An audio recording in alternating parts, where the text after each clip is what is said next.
Mulailah urang ngadoa ka Gusti jauhkeun abdi tina neraka. Allahumma ajirni minan nar, ya Allah ajirni minan nar. Eta motivasi ka khaufan sieun tina siksa Allah. Lantaran karasa kurang kapetelan ku seuneu rokok bae ge mane jajalepengan komo meureunnanan seuneu itu khaufan sieun ka siksa Allah. Jadi pembangkit semangat ibadah ka Gusti Allah. Makin mantap urang coba inget ngaji asieun ka neraka khaufan. Watuma jeung aya harepan nu salat bakal diberes senyum ge bidadari. Kajeun teu numpakan ge asal diberes senyum bae. Nomor kahiji kudu aya sieun ka Gusti Allah tina siksa Allah. Nu ngabangkitkeun semangat urang ibadah lantaran aya neraka. Timbul ti sanubari urang, beuh mun aing teu salat asana ka neraka, jadi motivasi neraka.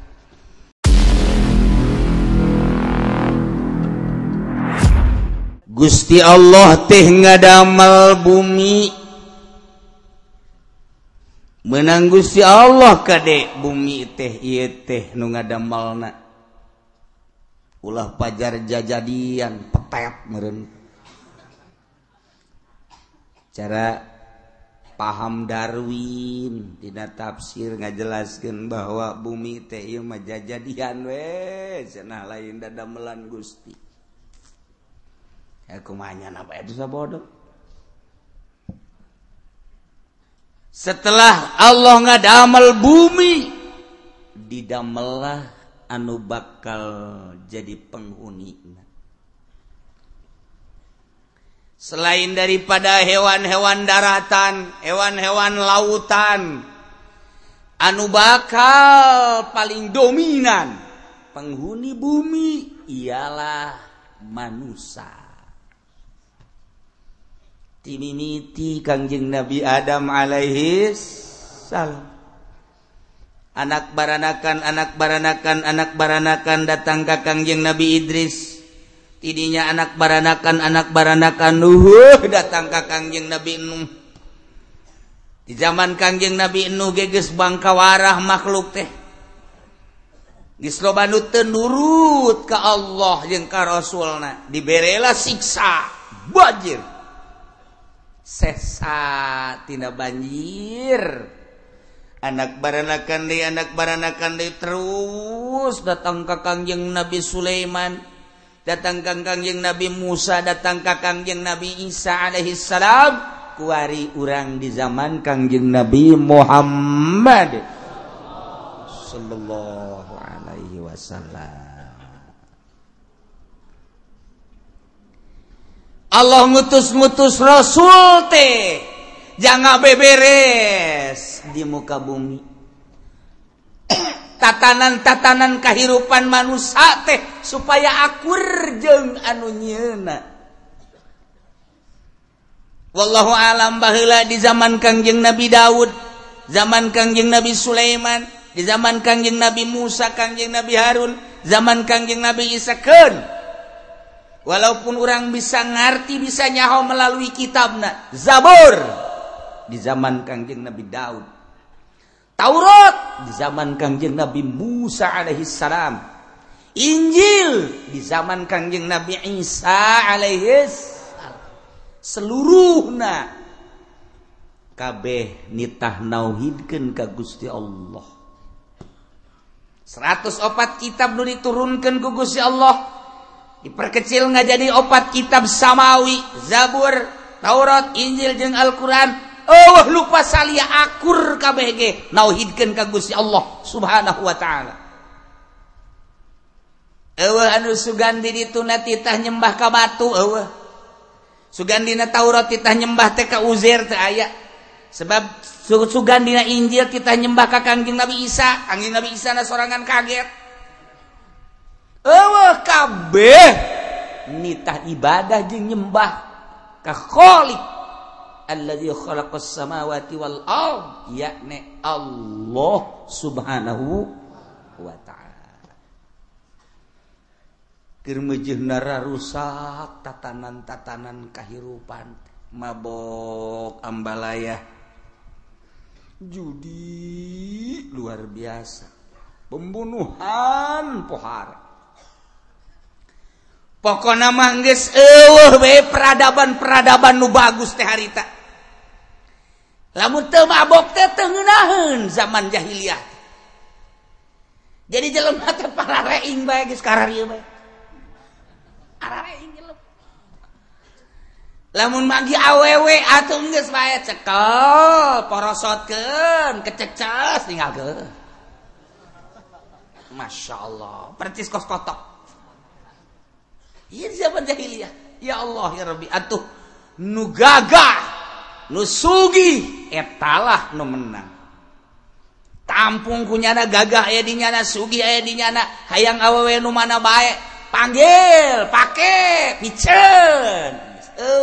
Hukum peradaban disebut jahiliyah. Hukum mantak rimba ngaranna. Percis kos di leuweung bae. Mau jadi raja na sebabnya nu gagah. Turun ka gajah. Sebabnya boga kagagahan. Tah hukum mana bae atuh nu gagah. Tah eta di zaman jahiliyah teh kos kitu. Jadi hukum rimba nu dipake teh. Masya Allah, pabeulit teh. Mantap komplotan-komplotan. Yeunlah kobilah supaya engke lamun nyerang ka anu bisa menang. Yeunlah kobilah anu eta teh timbul kobilah teh untuk memperbanyak manusia, memperbanyak pengikut, memperbanyak umat. Maksudna ketika aya gontok-gontokan teh supaya menang. Dijieun lamun ku ari organisasi. Baheula mah kobilah bani anu. Supaya menang, mana nu paling loba ngibarkeun bendera paling luhur, nyana anu sangat berkuasa. Gagah aya di nyana, sugih aya di nyana, pengikut paling loba. Dek naon deui? Saha hayo coba nung bisa ngelehkeun aing. Dituluykeun ku urang kamari zaman kerajaan-kerajaan. Kos kari itu di zaman kerajaan-kerajaan memeh datang wali sanga. Kerajaan Majapahit, kerajaan Pajajaran, kerajaan kitu dan lain-lain sebagainya. Ngalobakeun pengikut jeung kagagahan, terus nyerang, cokot serang, kos kitulah jahiliyah. Teu nyahoeun ka pangeran nu asli.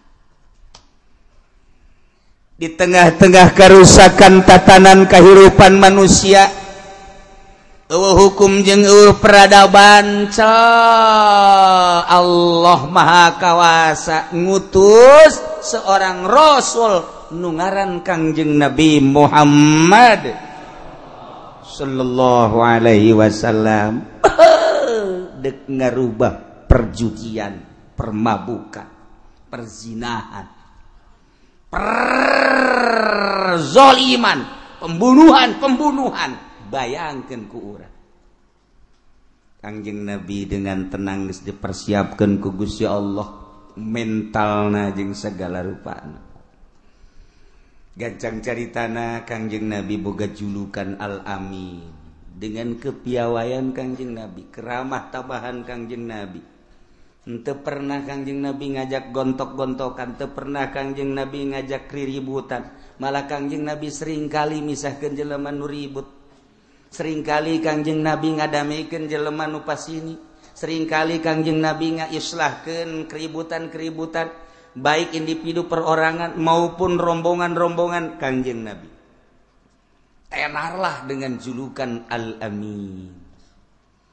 Maka terus setelah 40 tahun Kangjeng Nabi turun ayat Iqra bismi rabbikal ladzi khalaq khalaqal insana min 'alaq iqra wa rabbukal akramul ladzi 'allama bil qalam 'allamal insana ma lam ya'lam. Diangkatlah Kangjeng Nabi jadi rasul. Mulai dakwah Kangjeng Nabi door to door, lalauna dari pintu ke pintu, bisik-bisikan. Tentu bae jelema nu narima nu henteu, nu narima nu henteu. Tapi terus bae Kangjeng Nabi dakwah. Teu saeutik anu milu ka Kangjeng Nabi nu dianiaya. Geus puguh nu dibacok, geus puguh ditubles, geus puguh nu dipedang, geus puguh nu diseret, geus puguh anu di kitu dipentang di panon poe, ditindihan ku batu. tetap baik katingali kategeran iman para sahabat. Allah kadenge ku telinga Kangjeng, ku cepil Kangjeng penganiayaan terhadap sahabat-sahabat anu arasub Islam. Kangjeng hanya bisa berdoa, cuma berdoa terus. Kangjeng Nabi dakwah. Berhasillah Kangjeng Nabi dakwah di Mekah karena Kangjeng Nabi saat etarek dibunuh instruksi ti Gusti Allah hijrah Muhammad ke Madinah. Hijrahlah ke Madinah Kangjeng Nabi, dakwahlah di Madinah sampai aya peperangan jeung pihak Quraisy. Lantaran pihak Quraisy, pihak Abu Jahal, pihak Mekah teu sadar terus ngayakeun perlawanan ka Kangjeng Nabi. Jadilah perang Badar, jadilah perang Uhud, jadilah perang Hunain, jadilah berbagai peperangan. Alhasil selama 23 tahun Kangjeng Nabi dakwah luar biasa hasilna. Sangat singkat dakwah Kangjeng di tengah-tengah jelema anu pinuh kebiadaban, tengah jelema anu radikal, jelema anu banget biadab, tapi Kangjeng Nabi bisa ngembangkeun Islam, ngembangkeun agama, mencuat langsung bersinar. Anta syamsun, anta badrun, anta nurun fauqa nuri, anta iksiru wa ghali, anta misbahus suduri. Engkaulah wahai Muhammad syamsun bagaikan matahari. Asal matahari geus terbit kabeh kacaangan. Urang nu jauh jeung Mekah, jauh jeung Madinah, kacaangan ku sinar makrifat Kangjeng Nabi, ku nubuwah Kangjeng Nabi, ku risalah Kangjeng Nabi. Caang hate urang nyaho ieu haram ieu halal, nyaho pangeran nu asli Allah, nyaho ieu mah Kristen agama anu kafir, Yahudi agama anu kafir, Konghucu anu kafir, Buddha, Kristen dan lain sebagainya kafir. Hiji be inna dina indallahil Islam. Anta syamsun, anta badrun, engkau Muhammad bagaikan bulan purnama. Ketika bulan muncul, sacaan sejuk kabeh. Urang kasidaran ku sinar bulan Kangjeng Nabi, sejuk luar biasa, indah. Anta iksiru wa goli, percis kos kayu iksir. Lamun urang boga kayu iksir segede kieu bae dicekel ku urang hayang ngalengkah ka Mekah salengkah. Urang lamun boga kayu iksir kuari hayang ka mana, ka Banten, dia sakicep datang ka Banten. Mun urang boga kayu iksir ieu ka mana-mana urang hiberan, ieu iksir Kangjeng Nabi teh disarupakeun ka kayu iksir, anta iksiru. Masya Allah. Di mana bae aya urang salam di assalamualaikum ya Rasulullah. Kangjeng Nabi mah lir teu beda jeung kayu iksir, kadenge aya nu salam di belahan mana cel aya di hareupeun alaikassalam. Masya Allah, anta iksiru tah kayu iksir lain lalagaan. Nu mantak coba tapaan dihandapeun tangkal beringin supaya orang menang kayu iksir daripada menang kayu iksir katimpah buah beringin sia. Ngajongkeng bisa kababu kumios ya sing hade. Kangjeng Nabi wa anta iksiru wa ghali anta misbahus sudur. Eta lamun kurang dicarita-caritakeun secara global bapan eta mah tasbih ngaranna anta syamsun anta badrun anta nurun fauqa nur. Gusti mah cahaya di atas cahaya. Mun urang nyaritakeun cahaya kompor sakitu, boga cahaya lampu sakieu, Kangjeng Nabi di atas eta. Patromak Kangjeng Nabi di atas patromak. Mesuri Kangjeng Nabi di atas mesuri. Bulan Kangjeng Nabi di atas bulan. Matahari Kangjeng Nabi di atas matahari. Anta nurun fauqa nur. Cahaya di atas cahaya. Sapira panon poe cahayana bisa nyaangan dunia doang. Nu tadina remeng-remeng bisa kadeule sakadar urusan dunia. Selesai panon poe surup poek deui, tapi Kangjeng Nabi bae cahayana fauqa nur. ngaleuyan ti panon poe bisa nembus cahaya Kangjeng Nabi ke jero dada sorga bisa kadeuli. Di mana cahaya Kangjeng Nabi geus asup ke jero dada urang cecep Masya Allah senyum bidadari kadeuli. Di handapna aya hunungan. Ya Allah ya Rabbi kebal-kebal ngagedean tah hunung orang kanker tama beda dari dunia tama kadeuli nyulusup cahaya Kangjeng Nabi ka dieu Quran kurang bisa dibaca bisa dihartikeun eta naon cahaya Kangjeng Nabi Masya Allah karim urang bisa zikir tengah peuting aya cahaya Kangjeng Nabi urang bisa tahajud Allahu Akbar tengah peuting aya cahaya Kangjeng Nabian di dieu lamun dicabut cahaya Kangjeng Nabi wah tuh lu biasa tahajud molor boro-boro tahajud subuh ke jam 7 pas deuk Allahumma hdini aya anak turun deui ka handap anak ge nanya naon tadi leungeun Pak tadi ka luhur ka jadi ka handap loba omong tatanya bae teterembelan budak teh isin nya ka anak ka anak isin ka Allah henteu cahaya dicabut.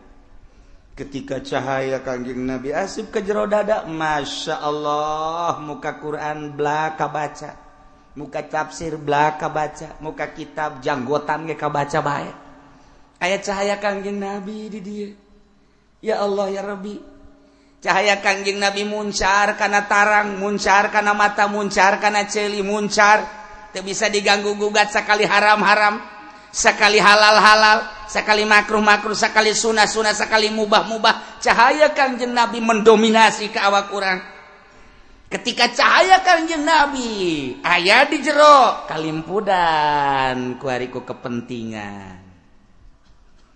Di dieu cahayana aya ngan mendem. Mendem. Cahaya Kangjeng Nabi di jero. Nu aya di dieu Golkar. Jadi sungut ngomongkeunana lain cahaya Kangjeng Nabi Golkar. Nyana datang ka imah nama bertentangan ieu teh si kiai ge. Ngalamun bae bari ngarokok godang garam. Godang garam aya pegawe mah ngarokona godang garam. Bari dada teas-teas saeutik teh. Aju dibeulumna ge mengkol saeutik euy. Nu ieu ka beulum ka ditu henteu. Nyana ge sial-sial sih rokok kunaon kieu? Cak rokok pugu sian nu sial.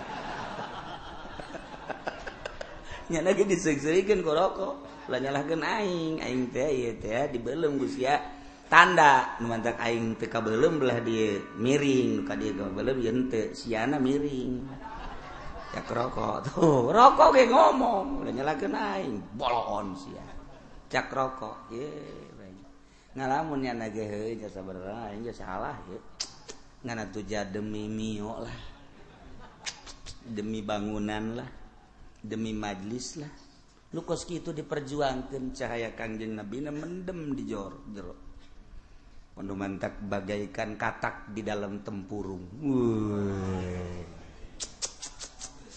kumaha katak di dalam tempurung di jero batoknya na luluncatan deuk bisa ka mana nya aya batok kitu nah ketika cahaya Kangjeng Nabi muncar batok eueuh bangkong duk kemuana bae ngeluncat sakadaek bangkong. Wah, luluncatan. Duk ka mana bae. Sebab eueuh hahalan. Ketika bangkong dihalangan ku organisasi, ketika bangkong dihalangan ku partai, ketika bangkong dihalangan ku gorod-gorod, ketika bangkong kehalangan ku berbagai motivasi dan lain sebagainya. Bangkong teh teu bisa luluncatan. Cau. Bangkong, cau. Hiji bangkong jadi bisa disebut cau. Bangkong. Kok. Cau. Kalangan ku tempurung. Eta ku Kiai Golkar ge dibaca bagaikan kodok di dalam tempurung pugu sia. Aku jadi dibaca itu jadi sok seri sorangan. Itu bisa luluncatan cek jadi yo bangkong. Lantaran katutupan ku batok. Bloon nih bangkongnya punya anan bloon. Dibaca ku nyana. Ta eta teh kapan lain lalagaan teh mah. bacaan urang kabehan bagaikan kodok di dalam tempurung teu bisa luluncatan kehalangan pugunyana kehalangan ku organisasi kehalangannya ku partai kehalangan teu bisa jaritakeun hukum anu saluas-luasna tatadina haram barang asup ka Golkar haram ya eta tempurung kehalangan Masya Allah itu kudaek-daek teh jajai kiai mah teu ngeunaheun kos kitu teh haram-haram bae eta bade dipake dek teh halal-halal bae eta dipake dek teu kunaon haju kredit jadi halal kunaon riba jadi halal kulantaran aya satu kepentingan eta kodok ancul-anculan di dinya teu bisa keluar ye maning dipencet habak tap bangkong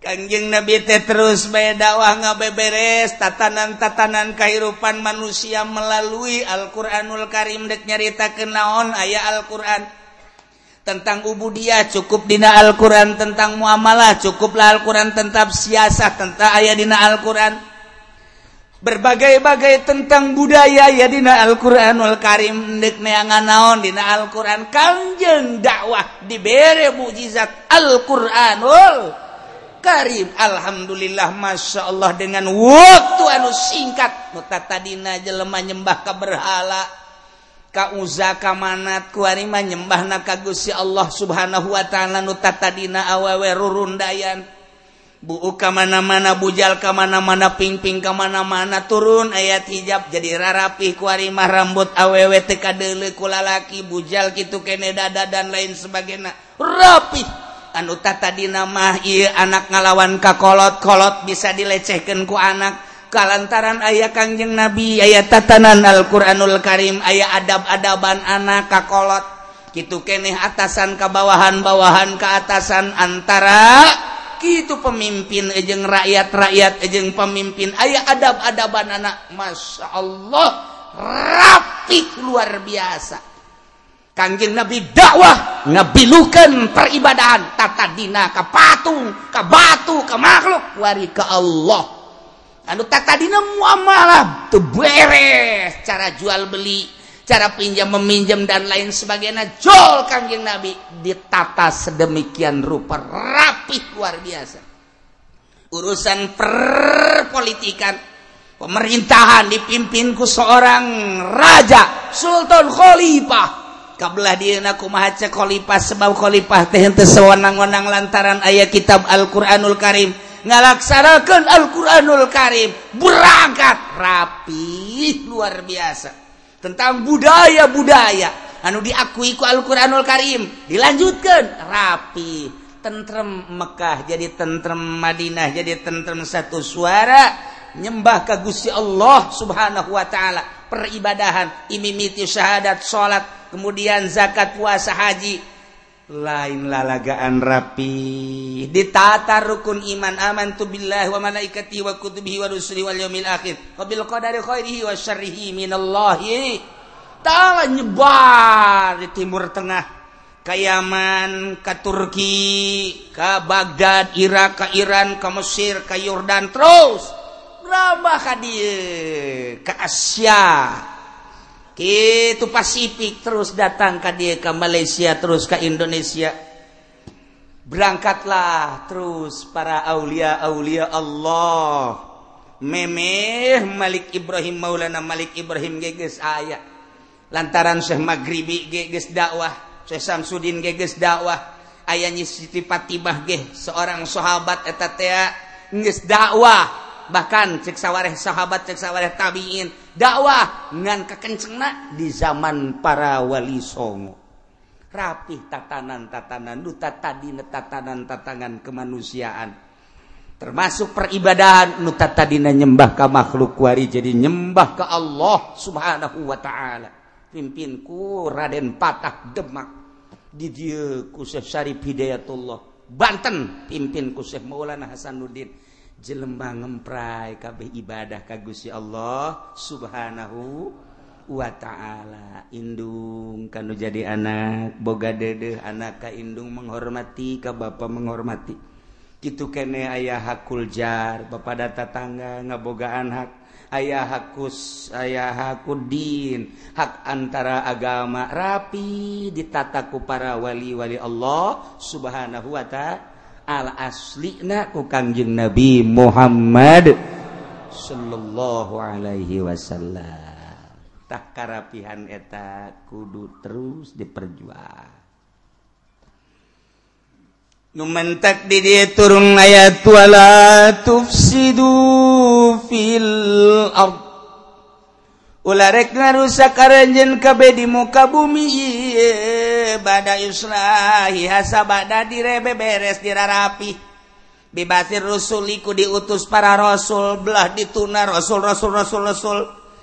Terakhir diutus ku Gusti Allah Rasul Allah nu ngaran Kangjeng Nabi Muhammad sallallahu alaihi wasallam. Dirapihan ku Kangjeng Nabi tatanan-tatanan kehidupan manusia teh, akidah-akidahna, syariat dan lain sebagainya rapi, ulah diganggu, ulah dirusak.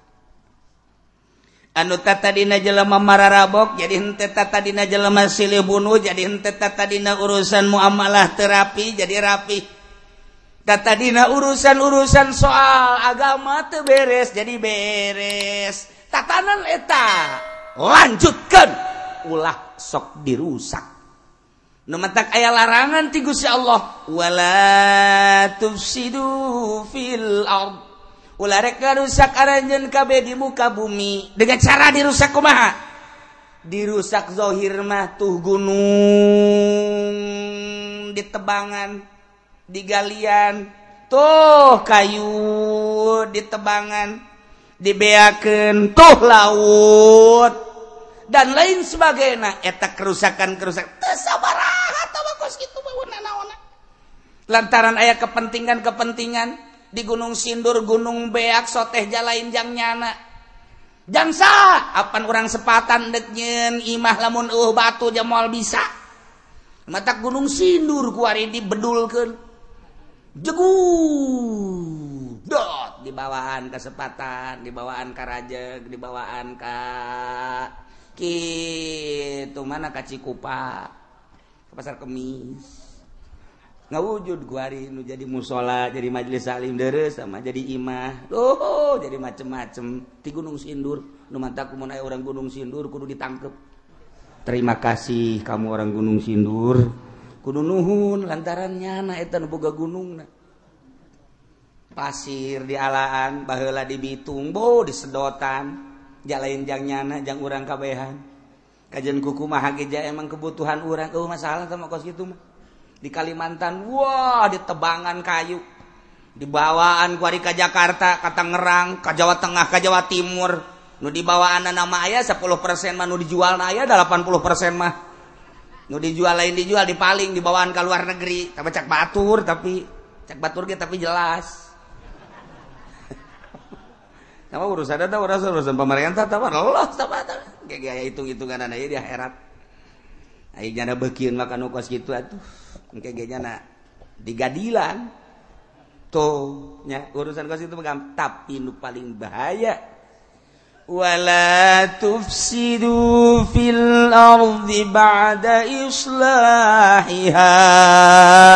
Ulah rek rusak aranjeun kabeh di muka bumi ieu dengan cara bisyirki ku syirik, migawean kakasyirikan kamusikan wal ma'asi jeung berbagai permaksiatan bada islahiha sabada dibeberes ku Kangjeng Nabi ieu dunia ieu bumi ieu tatanan kahirupan manusia teges anggeus diberesan ku Kangjeng Nabi. Terakhir ayat al yauma akmaltu lakum dinakum wa atmamtu alaikum nikmati wa raditu lakumul islama dina. Rapihan usaha ulah sak dirusak. Col aya nu nyieun kelenteng, col aya nu nyieun gereja, etalah perusak bumi. Sabada wajeng dapi luar biasa keras dakwah dirusak ku jelema nu nyieun kelenteng, nu nyieun gereja, nu nyieun pihara, nu nyieun berbagai tempat-tempat kalacutan. Woi, anu nyieun naik klub, anu nyieun bar wow di Jakarta di Bandung Medan kota-kota besar Surabaya segala gang doli segala di Jakarta naon karang di Jakarta teh anu nu kuari eueuh teh nu para tertangan saksi apem teh naon karang-karangna tuh nyaho bae Haji Pendi mah sebab nyana jadi satpamna meureun baheula ya Allah ya Robi sabaraha gajihna si budak tuh kan eta nu ngarusak ternyata terus ka Tangerang di Tangerang ge lain lalagaan geus loba barbar geus kudu dicaritakeun komo di dinya matah di dinya belah ditu teh naon karang-karangna belah ditu ulah ka Kajati heulana tuh nu di ditu tuh nu rame teh nu di tol ke belah katuhu naon ngaranna pan sia osok kadinya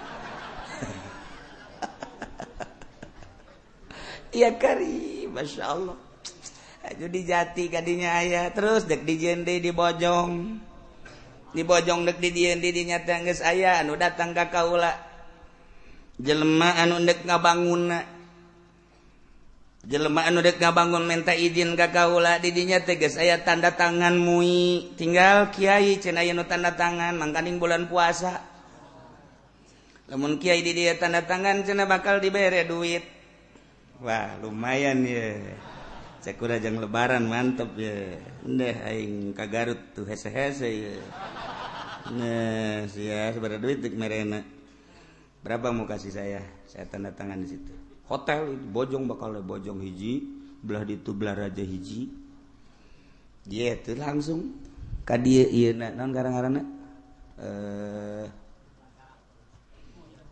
sia mah ka nyaho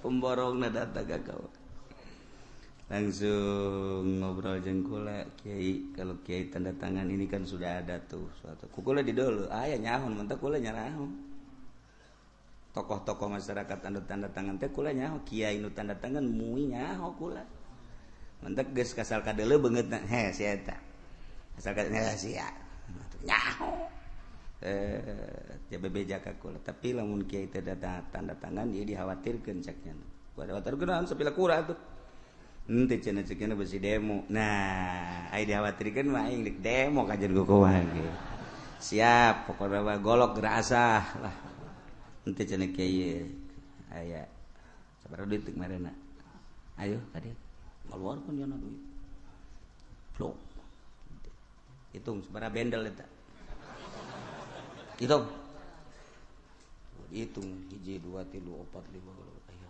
10 berarti kan 100 juta kukula didatangkeun tah duit aing tah kageteun nya sebab receh can dihitung hitung ku sia teh duit aing cek nya capek ngitung anggot gitu aing mantep tadi hitung receh aing ngagos mah kumaha bae atuh baliknya nanggeus entek awas lamun sampaikan ka terjadi awas sekolah diancam gos gitu awas tungtung aing hirup keneh awas ya awas naon atuh dirinya dulu tuh awas iya wala tufsidu fil ardi ditanya ku kula bapak agamanya apa saya Islam cekiana aslinya Jawa aslinya Pak kok bapak mau sih ini ngebangun iya saya kan cuma sekedar usaha Pak Kiai ini kan ada borogan sekian itu urusan kesana aja waktu saya cuma sekedar usaha ide budak kumaha ya dah sebodoh atus ya penting mah kurang wala tufsidu fil ardi ba'da islah iya sing hade pagawean syirik pagawean maksiat ulah ditimbulkan lantaran geus rapi ku Kangjeng Nabi dibangun setelah dirapi-rapi ku Kangjeng Nabi nitipkeun ka sahabat titipkeun ka tabiin nitipkeun ka asbat tabiin titip datang ka Wali Songo di Wali Songo titip datang ka kiai nu arayeuna ye Al-Qur'an titip sing hade laksanakeun ye tafsir ya kalam-kalam ulama di berbagai mazhab sing ada titip ya laksanakan di negara Indonesia nu mayoritas Islam sing ada wala tufsidu fil ardi ba'da islahiha ulah rek ngarusak anjeun sabada tatanan-tatanan negara geus dirapihan nu baheula ku Kangjeng kadieuna ku para wali Allah Subhanahu wa taala ulah dirusak dengan cara nimbulkeun persyirikan nimbulkeun permaksiatan kade awas sing hade lamun kurang dikodok wala tufsidu latelanahi tufsidu te fi'il mudhari berarti di dieu teh aya nahyu eta adalah sebagaimana di dieu urusanana urusan pasad tentang pasadan ulah ditimbulkeun larangan kudu dijaga aya sabaraha tinggal kurang ditingali dina syariat agama Islam sabaraha eta anu dilarang teu meunang ditimbulkeun karusakan teh ti dieu dideuleu aya manu wal manu min idkhalil mahiyah ay mahiyatil ifsad yaktadil man'a min jami'i anwa'ihi manu di dieu penyegahan ngasupkeun mahiyah teh hakikat jati diri karusakan nya ikido cek usul fikih nerapkeun yakni ngajurung kana nyegah seluruh tina karusakan jadi ku bahasa eta teh eueuh anu ditolelir hiji bae sugan taya wabe rusak ulah ditimbulkeun rusak nu mana hiji ifsadin nufus ngarusak awak pembunuhan dua ifsadil mal ngarusak harta dicopet digarong digasir dan lain sebagainya tilu ifsadil ansab turunan dengan perzinahan opat ifsadil ukul akal dengan cara mabuk dengan cara ekstasi dan lain sebagainya lima ifsad kitu adian agama lima ialah Kangjeng Nabi ngalarang dirusak hiji ifsadun nufus awak anu tatadina di zaman jahiliyah pembunuhan terjadi teu meunang salah saitik dengan turuna Kangjeng Nabi diusrahkeun ku Kangjeng Nabi dirapihan ulah sok ngabunuh lantaran walil qisasi hayatu ya ulil alba bodoh deui tampiling deui motong-potong deui rusak deui mantak ulah ifsadin nufus sebab kabelah dituna aya qisas nomor kedua ifsadul mal harta ulah diganggu gugat urang ngageser harta sajengkal bae bakal dikongkorongkeun ke di akhirat patani ngageseran ge galengan saetik di akhirat bakal dikongkorongkeun 7 lapis bumi samarukan kumaha kuari bangeunah ngalegaan sameter 2 meter naon hartina komo tambah datang ka ratusan meter rasa ngeunah kuari ieu boga sawah teh 1000 meter digeser ka belah deui jadi 1500 dijual bisa bae harga sameterna 1 juta lamun sa kitu 1000 meter harga 1 juta cepet panci pede suara cepet bodoh aing nganengel kasugih teu bisa ngitung tuh tambahan kuari tambahan ku geseran 500 jadi 1500 kali 1 juta cepat lah tetep hese 1500 meter kali 1 juta berapa saem bener henteu sebudak aing bisi salah bae teh budak ngomong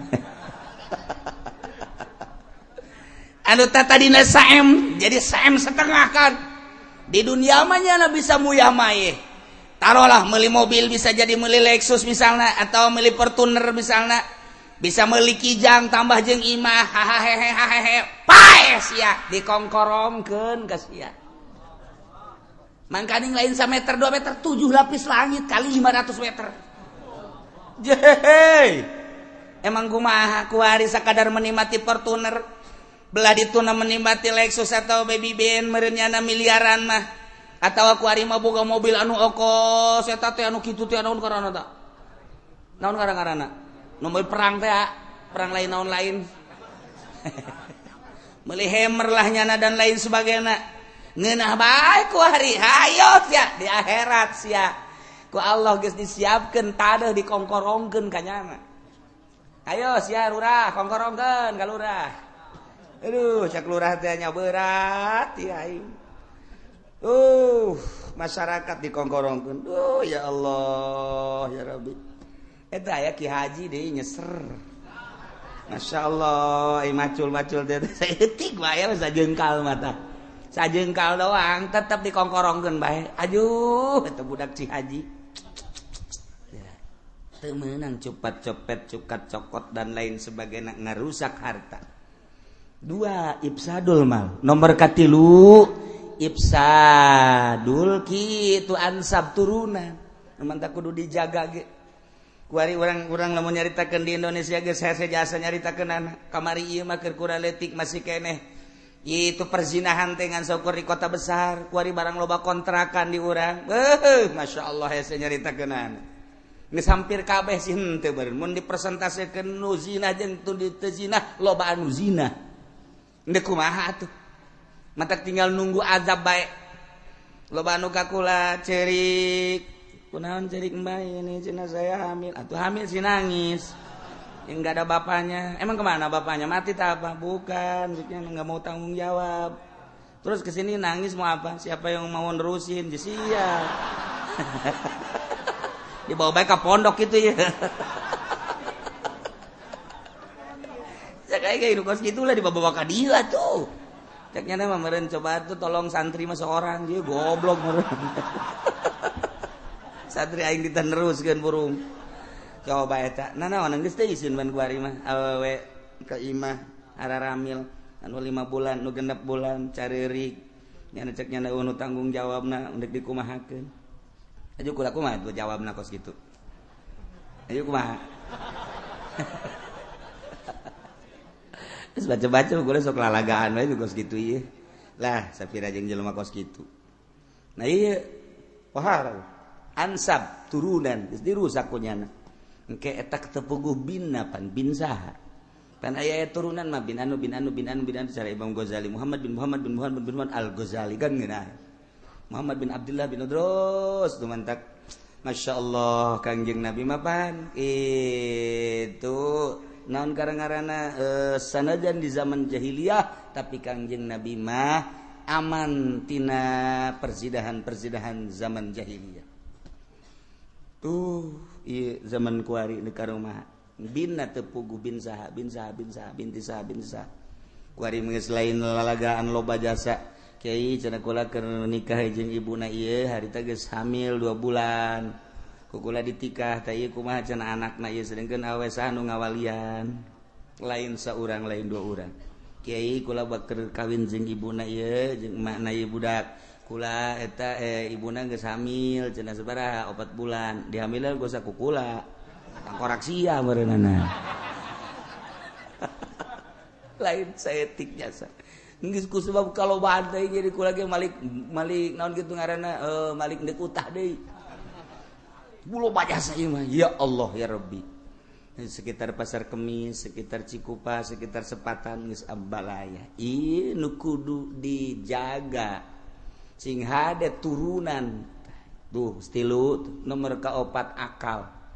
Ndek kumaha tuh akal kuari dirarusak. Kuari di SD keneh geus mabok, SMP keneh geus mabok, SMA mah komo. Kuari kitu di universitas, mahasiswa mararabok eta kapan bakal jadi calon pemimpin negara urang. Kuarina dimimitian ku mabok. Nu mata ketika jadi DPR teh eta teh DPR mararabok. Ketika jadi bupati, jadi gubernur mabok. Ketika jadi presiden kokoloyongan mabok deuk kumaha. Jakuarina ge kos kieu. Nu mantak Amerika dek rusak Indonesia sangat sulit luar biasa. Diakui kesulitan untuk merusak tatanan makanan Indonesia teh lain lalagaan hasil Amerika ge nyada geus musyawarah deui jeung syaitonir rajim hese ieu deuk karusak Indonesia teh hese ya ternyata dengan 4F. 1 food makanan, nomor kedua adalah fashion pakaian, nomor ketilu adalah film, nomor keempat finansial perbankan.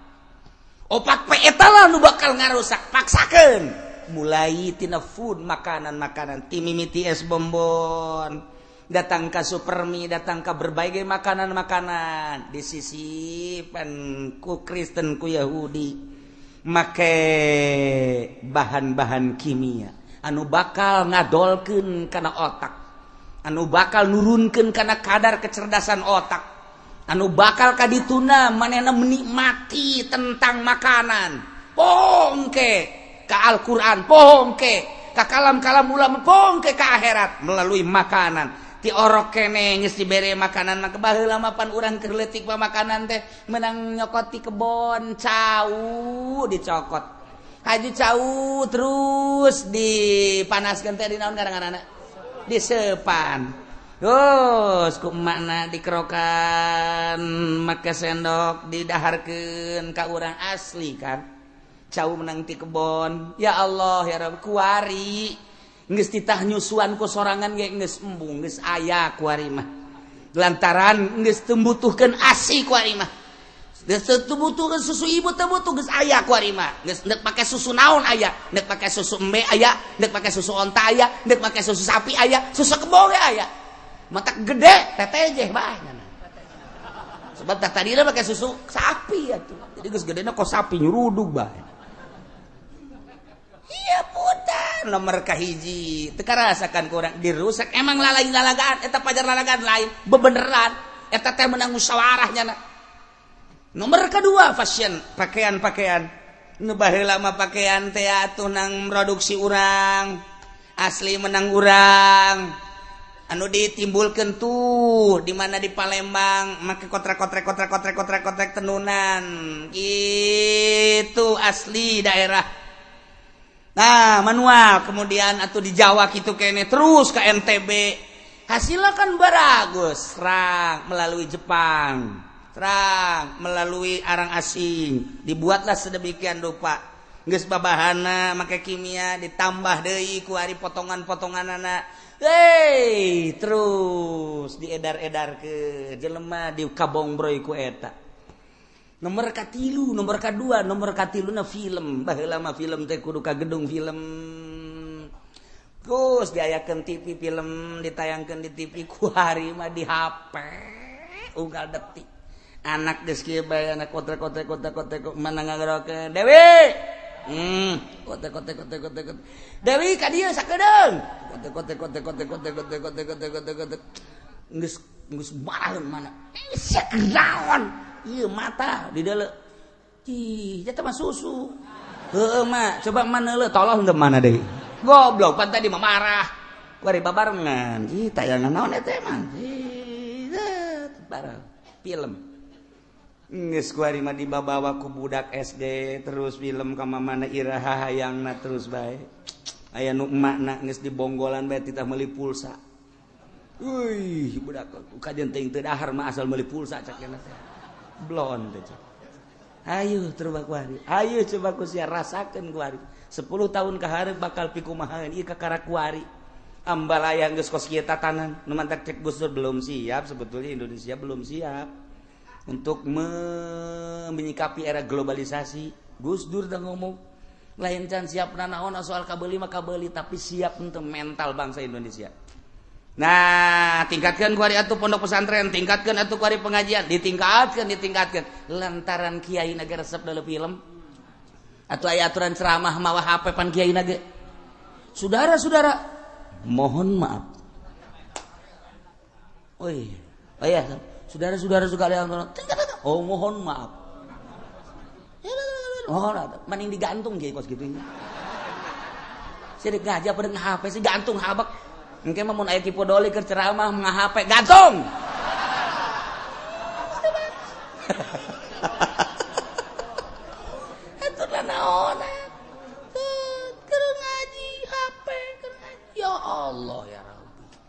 tuayana bae kiai. Aya nu ngaji mingguan ge make HP bae tolol teh kiai. Keur ngaji ge. Oh iya. Entar sebentar lagi. Oh iya, setengah jam lagi lah. Oh iya. Ayo. Kiai bolon itu pakai. Atuh ayana bae kiai. Hai HP. Ku aing sia ditenden heula.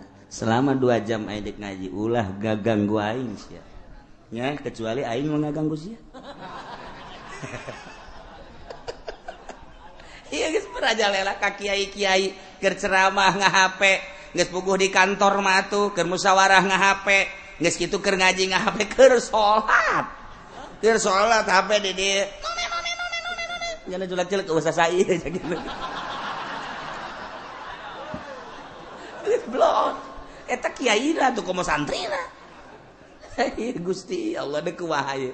Makanan, pakaian, kemudian atuh ayeuna mah kitu ngarusak teh setelah makan film, nu ngarusak akal kuari dengan berbagai mabok. Mabok atuh kuari mah jadi proyek di Indonesia. Ya Allah ya Rabbi. Urang ngadenge keluar ti luar negeri datang ke Indonesia, ti Palembang datang di mana jadi proyek atuh ayeuna mah. Ganja ti Aceh kirim, emang eta ganja sakumaha dikirimna ti Aceh ka dieu. Sa kontainer. Emang sabaraha gitu. Beunang ku polisi di naon karang-karana di Bakahuni beunang. Wo tayang nu beunang nama 10 kilo tah nu di jero bego. Eta mah nu beunangna 10 kilo, nu ieu mah lulus ka ditu. Eta mah supaya kadeuleu bae bahwa di Indonesia aya hukum. Kana mah aing teu nyaho meureunana. Lulus ka ditu. Nu 10 kilo lah nu dipermasalahkeun. Tong-teng nu 10 kilo ge dijual deui ku jana. Nu mantak di jero negara Indonesia aya negara siluman. Aya negara di atas negara di Indonesia emang kumaha gitu. Lamun lain polisi anu ngamankeunana, lamun lain ABRI nu ngamankeunana, lamun lain panglima nu ngamalkeunana, nu ngamankeunana atuh moal aman. Tapi kan laraman bukti nyata na ku ari mararabok ka urang lembur geus puguh gele ganja minuman dan lain sebagainya keluar ti luar negeri asup ka urang kah katangkep semu bener kadoleuna nu lulusna sabaraha. Iyalah aya negara di jero negara nu mantak wala tufsidu fil ardi ba'da islahiha, make tatanan demokrasi sampai kiamat kos kieu bae kajen kumaha ge. Sebab naon? Bisa nyieun negara siluman di jero negara. Hukum dengan kadeleuna doang. Bukti nyatana atuh Balaya. Mun kukula dicaritakeun di Palembang emang kumaha? Mun kukula dicaritakeun di Aceh emang kumaha? Bisa disebutkan Serambi Mekah, tapi jerona kebok-borokan Aceh emang kumaha? Ye kiai cenah ulah sok sambarangan aing mah teu sambarangan deung aing mah nyaho jasa. Engke heula cenah kiai kumaha? Teu kumaha aing mah di Palembang ge nyaho jasa. Emang kiai pernah ka ditu? Ulah omong pokona sia mah aing mah nyaho bae pokona. Henteu eta cenah kiai nyahona ti mana sih sok aya nyaho bae hayu bareng jeung aing ka ditu. Aju kiai ka ditu jeung polisi. Aju polisina atuh polisina ge nu sok meuli eta. Emang aya sia mah sayakeun beungeut sia poin sia. Iya mah supaya nyaho sing hade anak urang maksudna. Sebab naon aya pelindungna di Indonesia. Nu mantak ganja ambalaya kuari, nu mantak gele ganja ambalaya, ekstasi ambalaya, magadon ambalaya, dumon riarip ambalaya dan BK ambalaya. Emang kumaha lamun henteu diamankeun ku seorang ku pengaman-pengaman atuh moal bisa, tapi kan aman ternyata. Masalah jadi proyek nu mantak ge. Lihat polisi aya pagawean dibuatlah sedemikian rupa proyek polisi. Akal bangsa Indonesia 10 tahun 20 tahun ke hareup nu kuari SD marabok, SMP marabok, SMA marabok, mahasiswa marabok deuk saha nu nyekel negara. Mun baheula urang ngadenge Bung Karno ketika manehanana endek kitu merdekakeun Indonesia babaturanana ti Jawa Timur, Jawa Tengah, Jawa Barat wabeh kiai. Geus puguh para politisi di luhur babaturannyana, mahasiswa babaturannyana di ITB. Kiai Jawa Timur, Jawa Tengah, Jawa Barat, di Cianjur, di Sukabumi, di Tangerang, di Serang, Pandeglang, kabeh babaturan Bung Karno. kan geunaheun urang ngadukung Bung Karno na ceramah di Bitung kadedengekeun bae ceramah di Rangkas Bitung kadedengekeun ceramah di Pandeglang kadedengekeun Bung Karno teh lain jelema leutik ngeunaheun urang tatanan keagamaana ngeunaheun jasa Bung Karno tambah ku ari ku Soeharto minim agamaana ngan nya mah boga kitu kalaluasaan hate istimewa bisa ngabangun sekian periode luar biasa ngan agama nama minim ketika naik deui ku Gus Dur terasa adem agama bangun dek naik ngan haju lengser dilanjutkeun deui ku Megawati 0% perasaan urang mengerjatakeun agamana dan negara nama kitu-kitu keneh dicekel ku sasageja demokrasi mah atuh urusanna kitu-kitu keneh tapi ketika nyeritakeun agamana minim pas nu kuari tuh sia tanu ngomong aing mah henteu aing mah ngan kikituan doang mana kade endeu kumaha coba jangan supkeun kancing ge salah imahnya nama ge deuk kumaha deui ya tapi tetap ieu negara urang tetap jana presiden urang walaupun wallahu a'lam kuat atau henteu wallahu a'lam lantaran urang mah henteu caritakeun tentang politik di luhur sanajan kula nyaho moal waka dibejakeun ku ari kenyataanna bae sabaraha pabrik anu geus tutup sabaraha pabrik anu endek dirampingkeun sabaraha pabrik anu geus siap-siap untuk gulung tikar berarti kan kestabil kan nah geus aya nu laporan ka kula bebeja Assalamualaikum salam kemana mas saya pulang kampung Kiai kenapa pabrik saya gulung tikar oh iya udah tuh berapa banyak ada 400 mah katanya geus aya nu bebeja ka kula hiji taba gulung tikar kurang modal meureun tah mah ya deui can kebal deui meme haol geus bebeja deui ka kula habis haol mah saya mungkin enggak bisa ngaji lagi Kiai kenapa pabrik saya katanya tutup Kiai kenapa enggak tahu lah tuh pabrik tutup berapa banyak gitu ada kali 1000 mah loba amat terus kabelah dina makin belah dina kula seuri bae insyaallah ala kadar perjalanan perpolitikan di luhur kula nya insyaallah ngan moal waka dibejakeun moal waka keur mubujuna dahsyat-dahsyat na ieu wuy keur mubujuna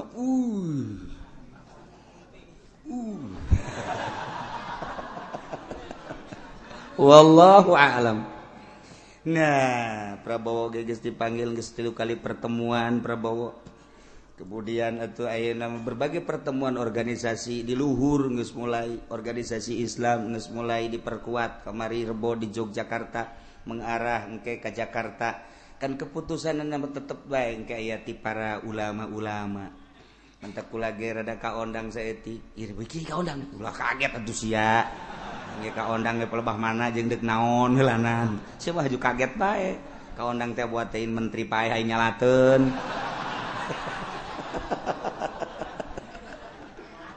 Tapi nu jelas wak seperti kos gitulah geus aya hawar-hawar tah. Nah, eta mah urusan demokrasi mah tugas kitu bae. Nah, ieu aya negara di jero negara siluman ulah dikira di Indonesia satungtung negara demokrasi kieu bae. Aju kiai hayang ngarobah aing mah teu deuk ngarobah nu jelas make Al-Qur'an wala tufsidu fil ardi ba'da islahiha. Nagarana deuk bentuk negara naon bae lamun sia ngalaksanakeun sesuai jeung aturan Al-Qur'an adem ulah rek ngarusak di muka bumi dengan persyirikan dengan permaksiatan sabada tatanan bumi ieu manusiana diberesan ku Kangjeng Nabi. Ye ulah sok dirusak ye tah 5 tadi sing hade ulah dirusak. 1 awak ulah dirusak sampai pembunuhan. 2 harta ifsadul mal. 3 ifsadul ansab turunan. 4 ifsadul ukul akal. 5 agama. Ulah dirusak agama teh beunang Kangjeng Nabi perang dahsyat Badar Uhud dan lain sebagainya urang tinggal neruskeun karena loba loyalitas di Indonesia teh muncul lah sampai agama-agama nu aya di Indonesia lalu asa non muslim minoritas tapi nyana bisa tolak cangkeng mayoritas Islam tapi seakan orang namu di negara orang sorangan kunaon eta ku sebab leluhur urangna nu nyekel negarana ti mimiti lurahna datang kacamata bupatina gubernurna terus sampai ka luhurna henteu boga agama anu kuat sehingga agama teh dianggap mainan ku nyana pek bae neus kitu mah kula sakadar nyaritakeun seperti kos kitulah di Indonesia da buktina ketika urang boga masalah tentang agama minta urang perlindungan nu ngalindungi berarti kan kesulitan di orang mayoritas Islam tapi orang jadi tamu di negara orang ngan keur carita mangga bae deuk kos kitu mah pek bae ngan sia ge bakal pae presiden bakal pae gubernur modar bupati koit camat mah pararae ieu ge caritakeun emang kiai moal pae aja aing pae sarua ngan aing mah pae teh geus siap jasa aja aing mah emang siap gitu? Atuh siap aing mah. Salat osok, puasa terus, baca Quran sekali-sekali osok. Je, atuh aing mah siap. Ketika kapanggih jeung malakal maut, pae, ya pae lah. Ya, cek malakal maut emang siap teh? Siap. Emang kunaon? Atuh geus rindu ka Gusti Allah. Boy, mantep biasa. Sebab naon? Ya atuh aya pertanggungjawabanana, pikihna, akidahna dan lain sebagainya. Da kumaha aja emang sapopoe kurang diaji. Ketika pae atuh tinggal nyanggakeun ka Gusti Allah Gusti jatita salat geus puasa geus kaji geus eta cenah kurang husu atuh husu namlah Gusti ampura bae kurang husu sautak saeutik mah tuh tah nyana pan korupsi aya di nyana ayo ngabangun gereja aya di nyana tanda tanganna ayo deuk bahas itu kazaliman aya di nyana ayo sia gara menghadap Allah mun teh digencet sia ji aing mah henteu kukumaha negara aja lain negara sia negara orang kabehan turun temurun haju sia zalim rasakeun sanggeus modal sia sakitu doang aing mah jeuh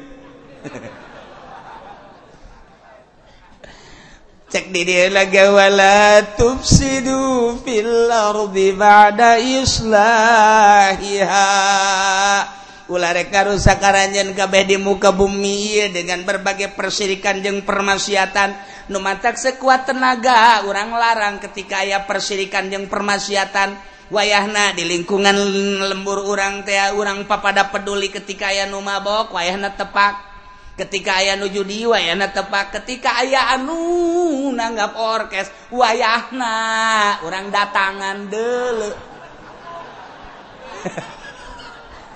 lamun biduana rada bagus atuh terus antepkeun ku urang lamun biduana nya hideungnya jore nya sorana jore maning turunkeun acenah kitu amat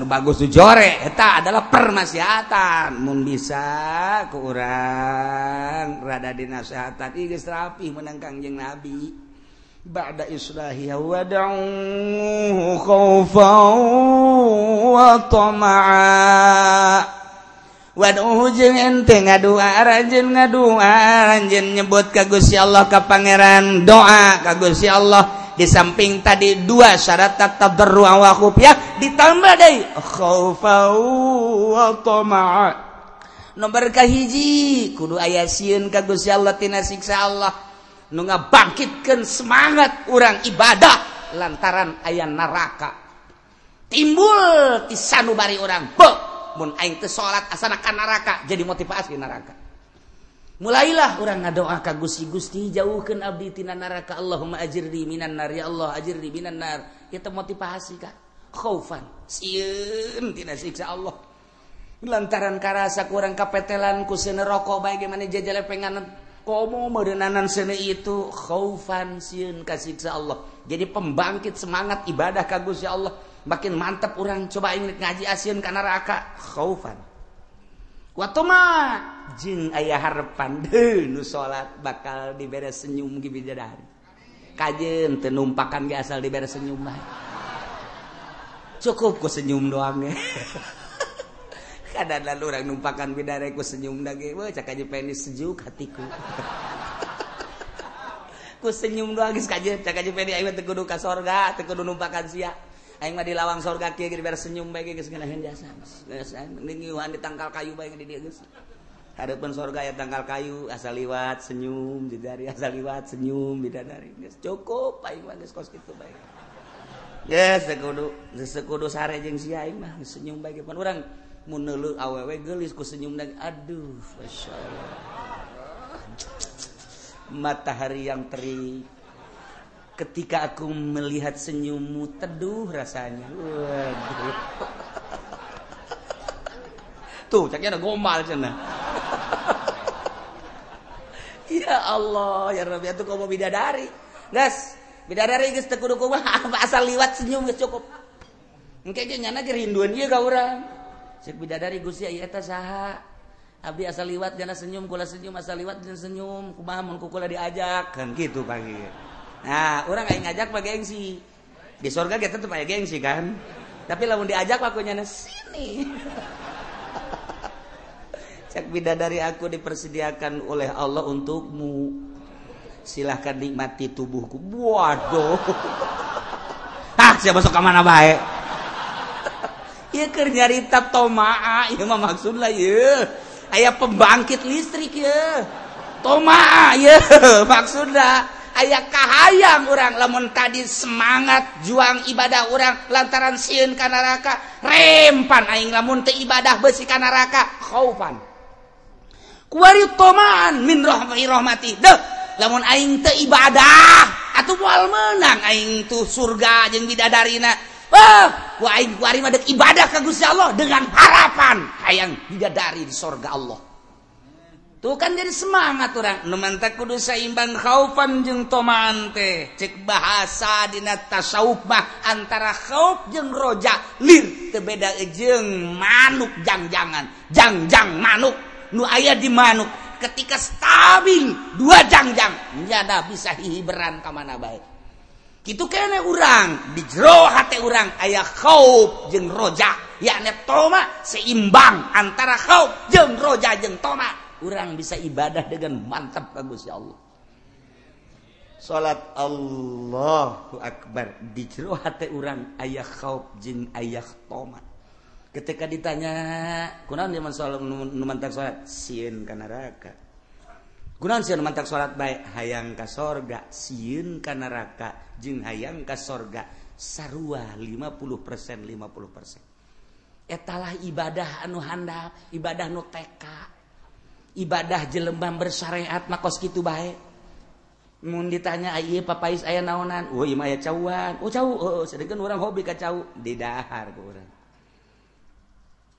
sia keuna teu ngadar papais bunga mah teu resep kacau emang unti tah aya ieu make unti tah ieu unti nyana ngadahar unti sia teu ngadahar emang udah aing mah caun teu unti teu emang resep kana naon aing mah resep teh kajerona lamun aya ieu anta naon ngaranna anu amis teh susu mun aya susuan jerona ieu aya teh susuan roti mie mah di dahar gunyana disesuaikan jeung kahayang-kahayang eta kan ngaranna orok nu kos kitu mah orok nu kos itu makanan-makanan teh ya lain maksud seubeuh tapi maksudna hayang aya nu dipake karesep jerona makanan nah eta jelema-jelema nu kos itu ibadah kos kitu teh ya ieu dikhawatirkeun tetep ka sorgana nu kos kitu mah sebab boga kahayang ka makhluk lain ka Allah taekeun ku urang lantaran urang geus salat bae umur geus kolot kamari mah salat teh urang teh sieun ka neraka hayang ka sorga sieun ka neraka hayang ka sorga